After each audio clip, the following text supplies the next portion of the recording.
Стадион. Емисија за вашата вистина.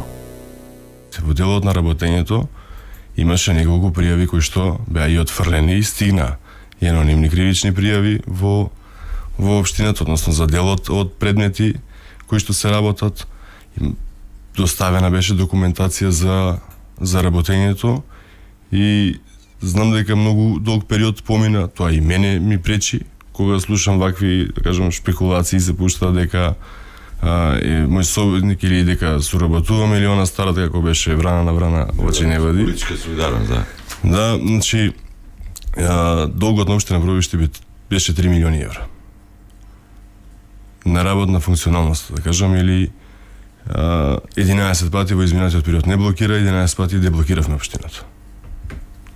Прво по она кое што го споменавте, или законот за финансиска дисциплина, тој долг е реални. Ако погледнеме реализацијата на буџетот на општина Пробишти од 2016, 2017, 2015, тоа беа два реални буџети.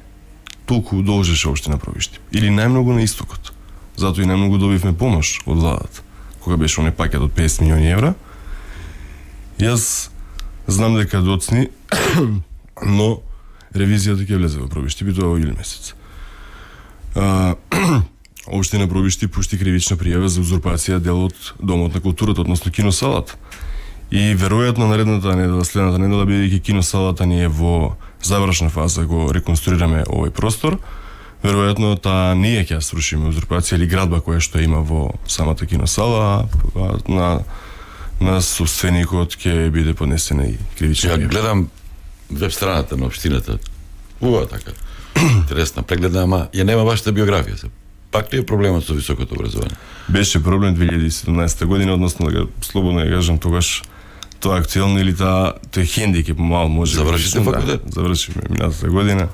Тоа веќе е минато, иако 2017 кога се кандидирав не прекажив нити еден член или закон. Анкетите покажа дека треба да одам како кандидат. Ова беше на самите истражувања тогаш со раководството, односно председателот Заев. Има еден интересен коментар, вели да, од позиција на градоначелник полесно се завршува факултет. Во ПОЦ работевте, има прашање, ако сега ги изгубите изборите, ако се кандидирате и ги изгубите, односно не е битно дали и сега, што после завршувањето на градоначелничката кариера, дали се враќате во ПОЦ или ќе земете апанаж? Нема да се вратам во ПОЦ, нити ќе земам апанажа, ако не продолжам, ако немам доверба од граѓаните, веројатно ќе размислам нешто во приватниот сектор да екзистирам, а нема да се вратам во ПОЦ. ПОЦ инако е паркинзи на општина центар Скопје. Во СФР на врвот беа Целје и Крајн, Словенија и Пробишти. Коментар, тоа што имаат повеќе вработени од жители. Пробишти беше блиску до нив. Повеќе вработени од жители. Зборувавме тоа за така. После имаше многу противење за Кранфилд. Се смета дека е топилница штетна по здравјето. Еве во таа насока штетно прашање. Кој дел од концесискиот надоместок за САСА и припаѓа на општината? САСА е во Каменица, веројатно мисли на Злетово. Така. За вас има противење од граѓаните за изградбата на мини хидроцентрала и општината бараше начин да им удовори. Тие две-три прашања се тука. Кранфилд Фаундри го спомнавме, дека работи првата фаза која што и беше планирана. Втората и трета се уште поголеми, меѓутоа со отуѓување на земјиштето во еден друг правец, можно за друга една инвестиција, го спречуваме ширењето на загадувањето. Затоа и споменав и во прашање на место дека станува збор за капацитет кој што доаѓа во тешки загадувачка индустрија, тоа е леарницата. Во делот на изградбата на мини хидроцентрала, на сам почеток кажав и уште еднаш ќе повторам. Инвеститорот кој што ја има добиено концесијата од страна на владата од 2016 година. Општина Пробишти ниту беше прашана, ниту беше запознаена. Летото од 2020 година дознав дека ќе се гради ова хидроцентрала.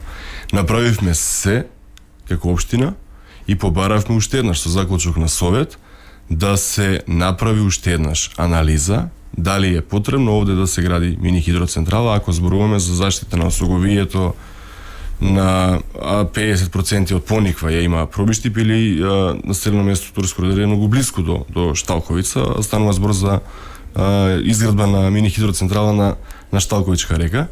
Но како општина направивме се и на крај доаѓаше притисокот од самиот инвеститор дека ќе тужи. И тогаш во тој случај ќе последиците ќе ги сноси само градоначалникот. Односно ќе неговото работење ќе биде несовесно. Така да и преку советот до надлежните министерства испративме заклучок да се направи уште еднаш анализа, ревизија на ова, дали може да се стопира, не можеше и таму се гради таа мини хидроцентрала. Но овие се само да уште една реченица столе дозволете ми, овие се, ако не сум грешка, 40 кои што се подпишани на јавен оглас во од страна на владата 2016 година. Во времето кога се кандидиравте, ретко кој зборуваше дека СДС може да победи. Пробиштип беше бастион на ВМРО ДПМН. Се случи тоа што се случи, изненадување за многумина, победивте. Овој мандат сега, пред крај, успеавте да ја свртите работата од бастион на ВМРО ДПМН да го направите бастион на СДСМ или за изборите ќе биде неизвестно според вас? Далеку подобра позиција Социјалдемократскиот сојуз сега, отколку 2016 или 2017 година. Разликата на последните парламентарни е 62 гласа сега, 2020, а разликата на парламентарните 2016 беше 2562 гласа. Се уште води ВМРО. Да, на последните избори, ако знаеме дека, како што споменавте, и по неколку илјади или 5200, мислам дека најголемата разлика некогаш во Пробиштип, сега споредбено со минатите локални избори е далеку поголема предност на СРСМ во однос на ВМРО ДПМН. Јас ги знам дели од анкетите кои што се правени во изминатиот период и промената на генерација или односот со граѓаните веројатно е тоа кое што е клучно за ваквиот однос или егал ситуација како што споменавте на последните избори. Јас не дека сум оптимист, туку сум убеден во победа, зборам на Социјалдемократскиот сојуз на изборите кои што не чекаат 31. Најавено е сега за викендот дека ќе се објават првите кандидати, ќе ги промовира, така ќе пошто со циклуси во неколку наврати од неколку места во Македонија ќе се промовираат кандидатите за градоначалници на локалните избори. Очекувате сега денес утре да бидете во тие првите или ќе почекате? Па не знам баш дали многу, иако има таква најава дека сега ќе се објават првите градоначалници, не знам дали сум во таа група, дали ќе ја имам поддршката, тоа го знае раководството со оглед на за Пробиштип на анкетите. Мерат рейтинзи за некој друг или само вас е? Па ние завршивме постапката околу предлагање од местните одбори, таму имаме неколку кандидати предложени, ако поддршката од сите местни одбори сум ја добил, така да ќе оставам на раководството тие недобро. Знам дека 2018 како беше за кандидатурата, дека се правеа 4 анкети на територија на општина Пробиштип, односно за Пробиштип. Знам дека и сега се истражува и резултатите би ги имале за кратко. Стадион. Емисија за вашата вистина.